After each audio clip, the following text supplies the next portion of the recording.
тоа што си бил на едно место па си дошол на друго не значи дека сега природата на активностите кои ти произлегуваат од функцијата треба да ги занемарат младите. Напротив, сега е шансата токму како млади луѓе во политиката и на битни позиции во општеството да покажеме дека прво како млади знаеме да работиме, да оправдаме шансата која што ни ја дале граѓаните, меѓутоа и да дадеме малку фокус на и акцент на младите, да може и тие да се вклучат во креирањето. Нели тоа го зборевме со години, дека политиките за млади треба да ги креираат младите, иако еве кога веќе ја спомна и бројката на општина Центар за млади луѓе, еве кај мене има и една така малку поинтересна ситуација да кажам. Општината што го има најмладиот градоначалник е општина со најмногу пензионери по глава на жител. Така да не е дека возрастните, во случајот и најстарите пензионерите, не даваат шанса на млади. Еве, општина Карпаш е конкретен пример дека баш највозрастните пензионерите дале шанса на некој што е баш во моментов најмлад. Ние во моментов сме во процес на креирање на локален младински совет. Да видам искрен, до крај општина Карпаш имаше локален младински совет во изминатиот мандат, меѓутоа го имаше на хартија. Во пракса воопшто не профункционира и не постоеше. Затоа еве и МИТА е дел од тој процес, Националниот младински совет е дел од тој процес, МОВ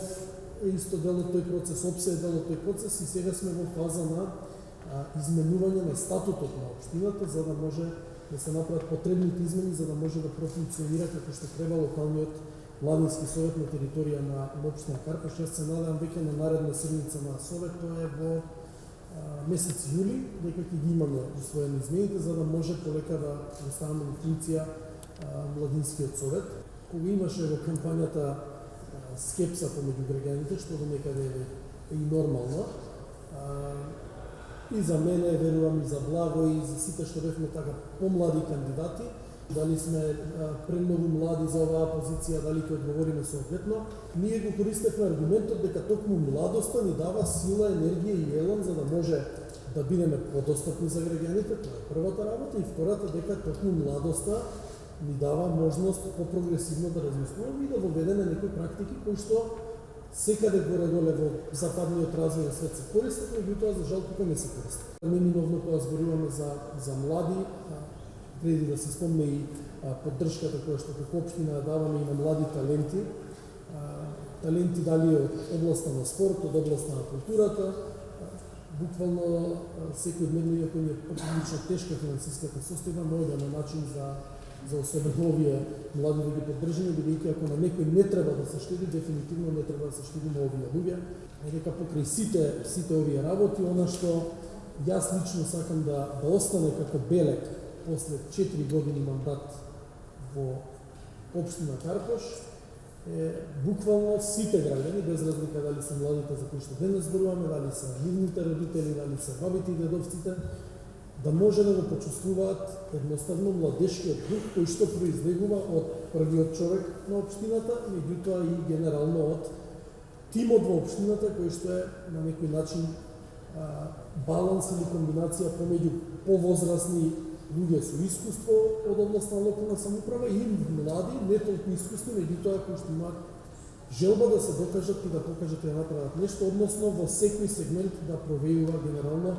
младешкиот дух, бидејќи тоа и во кампањата го зборевме, на критиките како што кажав дека сме многу млади, возвраќавме дека тоа ќе донесе една нова свежина. Ете во контекст на тоа го сменивме и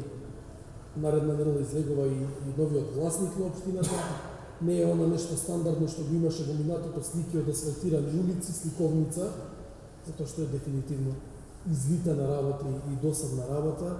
Ако вашата улица се асфалтира, тоа ви интересира вас, меѓутоа ќе ја видите кога ќе излезете надвор, не мора да ви ја ставиме во весник. А ако мојата улица барам општината да ми ја асфалтира, а општината не ми ја асфалтира, ми покажува слика од вашата асфалтирана улица, секако не ми е битно, така да тој концепт генерално го намалуваме и ставаме акцент на во новото гласило да има дел за граѓаните и дел за младите, да пишуваат колумни, да предлагаат идеи,